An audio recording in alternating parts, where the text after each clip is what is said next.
Okay, so hari ini saya akan cover chapter 3. Chapter 3 ini cerita pasal security market ataupun pasaran saham lah. Okay, so kita akan fokus kepada pasaran saham, macam mana pasaran saham itu diniagakan, siapa yang terlibat, dia punya modus operandi lah. Dan saya juga akan kata sampai kita akan pergi juga melalui internet tengok bahagian di bursa marketplace lah, sebab dalam PowerPoint ini dia cerita pasal di US punya pasaran saham ya. So sebenarnya nak pergi next slide, right? So this one. Okay, so kenapa dia pergi 1.3, 3.1? Is it this one? Okay, so basically dalam slide yang pertama ni dia cerita pasal untuk satu-satu syarikat itu dijual saham pada orang awam, dia kena melalui satu proses yang diberi nama sebagai IPO, Initial Public Offering. Pernah dengar tak? Initial Public Offering. Okay. So, saya buat cerita itulah daripada asalnya, katakan. Asalnya syarikat itu adalah syarikat kecil, syarikat sendiri yang berhad. Bila syarikat itu mula besar, berkembang, maka dia perlukan dana tambahan. Jadi apa yang dia kena buat adalah dia kena minta orang melabur dalam syarikat dia. Dua cara untuk minta orang melabur. Yang pertama adalah dia kena pergi pinjam ataupun jual bond. Orang melabur juga tapi sebagai penghutang. Cara yang kedua adalah dia jual share syarikat dia. Kalau dia nak jual share syarikat dia, maka apa yang dia kena buat? Dia kena listing. Dia kena listingkan dalam bursa Malaysia. Tak tutup mic Oh, minta tutup mic. So alright. So saya duduk cari siapa yang tak tutup mic. Saya nak tutup mic dia. Okay, so basically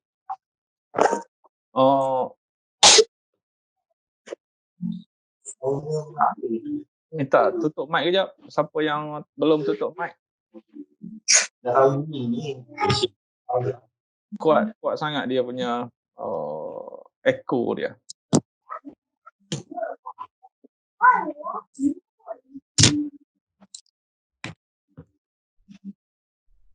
Dah semua Dah. Right.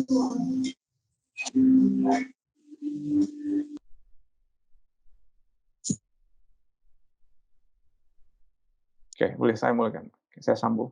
So apabila syarikat tersebut nak jual syarikat, nak jual saham syarikat tersebut, maka dia kena buat permohonan dengan Bursa Malaysia. Okay, so dia kena minta satu badan, satu grup, satu syarikat untuk tolong dia jual saham syarikat dia. Okay, so apabila syarikat itu jual saham dari buat pertama kalinya, dulu tak ada saham dia jual kepada orang awam, tetapi apabila dia create saham dan dijual saham itu kepada orang awam buat pertama kalinya, proses itu diberi nama sebagai Initial Public Offering, IPO. Okay, IPO yang di sebelah sini itu. Ini adalah primary market. Okay, so primary market ini melibatkan saham. Okay, daripada dulu tak ada saham, sekarang ini saham itu dijana, dibuat macam baru keluar surat beranak, baru lahir, keluar surat beranak dan surat beranak itu dijual. Dan hasil jualan saham baru itu akan diperolehi kepada syarikat. Manakala apabila saham itu telah diperolehi, katakan saya syarikat, saya jual saham. Okay, saya jual saham di Bursa Malaysia, maka awak menjadi pelabur, awak beli. Proses daripada jualan saya kepada awak itu adalah IPO, primary market. Bila saham itu dapat kepada awak, maka awak jual kepada kawan awak. Proses penjualan daripada saham daripada awak kepada kawan awak itu diberi nama sebagai secondary market. secondary market. Bagaimana pula kawan awak jual pada orang lain pula, masih dianggap secondary market. So, dalam pasaran jual saham ini hanya ada dua je. Primary market dan secondary. Dia tak ada primary, secondary, third three, fourth three, fifth three, tak ada. Dia ada primary dan secondary. Primary for the first time, and then secondary adalah bila penjualan saham yang sedia ada dijual buat kali kedua, kali ketiga dan kali yang seterusnya. Right? Kalau awak nak tanya, boleh on speaker dan boleh tanya saya lah. Okay, so ini adalah syarat-syarat untuk ni lah, cerita pasal saham itu dijual buat pertama kalinya. Kalau saham yang baru itu, dia boleh, saham IPO itu boleh dijual kepada dua, sama ada dijual kepada private institution, badan-badan tertentu, individu-individu tertentu yang telah dikenal pasti oleh syarikat, ataupun saham itu boleh dijual kepada orang awam. Ini yang di sebelah kanan ini. Okay. So ini adalah publicly traded lah. Mana saham ini dijual diguna melalui bursa. Okay. Diberi nama sebagai IPO. Kemudian pihak yang menolong syarikat itu untuk jual saham for the first time diberi nama sebagai underwriter. Underwriter ni siapa underwriter? Underwriter ni biasanya dia adalah syarikat ataupun kita beri nama sebagai investment banker. Bank perdagangan. Bank perdagangan adalah yang membantu syarikat untuk keluarkan saham dia. Macam mana dia nak jual kepada orang ramai? Macam mana dia nak distribute maklumat kepada orang ramai? Dengan melalui prospectus. Okay, kalau zaman-zaman dulu, prospectus ini dia macam buku, diedarkan melalui pos, diedarkan di dalam surat khabar. Okay, so kalau awak berminat, awak baca prospectus dan awak boleh beli saham tersebut.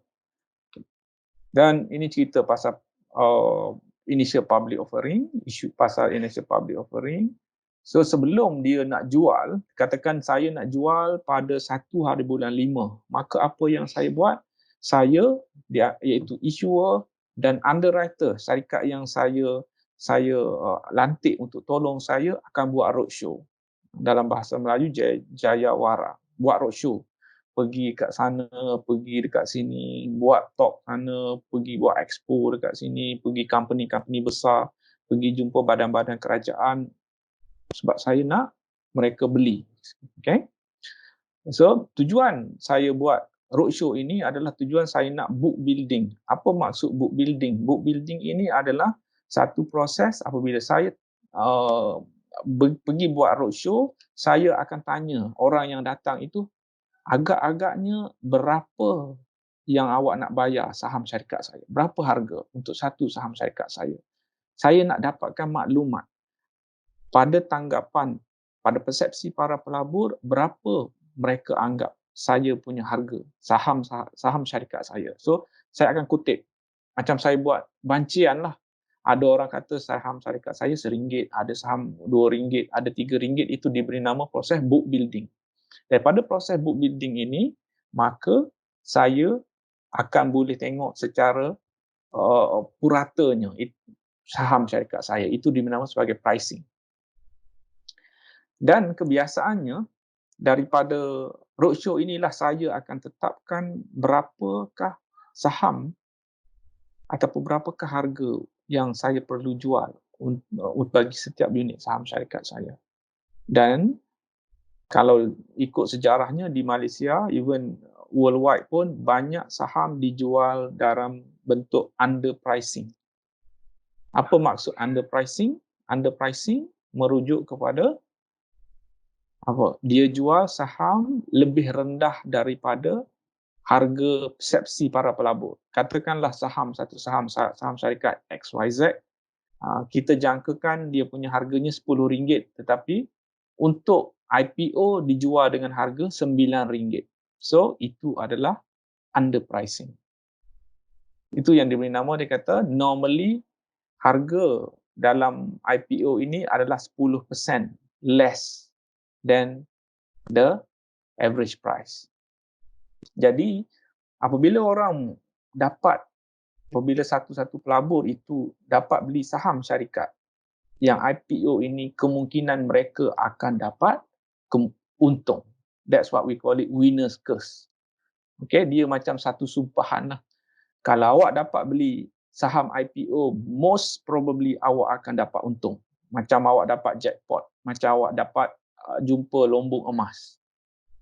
Tapi lombong emas ini tidak lama. Kalau ikut trend di Malaysia, lombong emas ini mungkin hanya 1 hari, mungkin 2 hari saja. Awak beli, awak dapat. Tak semua orang dapat. Kan, tak semua orang dapat. Katakanlah 1,000 pelabur nak beli, kemungkinan hanya 800 saja pelabur yang dapat. Yang dapat ini adalah yang nak beli dengan harga yang paling mahal. Katakan saya tadi, saya nak jual dengan harga RM9.5. RM9 saya punya saham, tetapi tiba-tiba ada seorang dia nak beli dengan harga RM9.20. So apa yang saya buat? Saya akan penuhi permintaan dia dulu. Jelas Walaupun saya kata saya nak jual dengan harga RM9, tiba-tiba orang tu angkat tangan, saya nak beli dengan RM9.20. Saya kata, awak nak berapa? Oh, awak nak 1 juta unit. Bagi dia 1 juta unit. Orang lain nak beli dengan berapa? Harga RM9.10. Saya bagi yang RM9.10 pula. Dia nak berapa? 5 juta. Saya bagi 5 juta. So, yang balance itu baru saya jual dengan harga pasaran yang tu. Pasaran yang saya kata RM9 itu. Dan itu menyebabkan tidak semua orang yang dapat beli saham syarikat masa IPO. Dan orang yang dapat beli saham pada masa IPO, macam dia adalah dianggap sebagai winner's curse. Most probably dia akan dapat untung.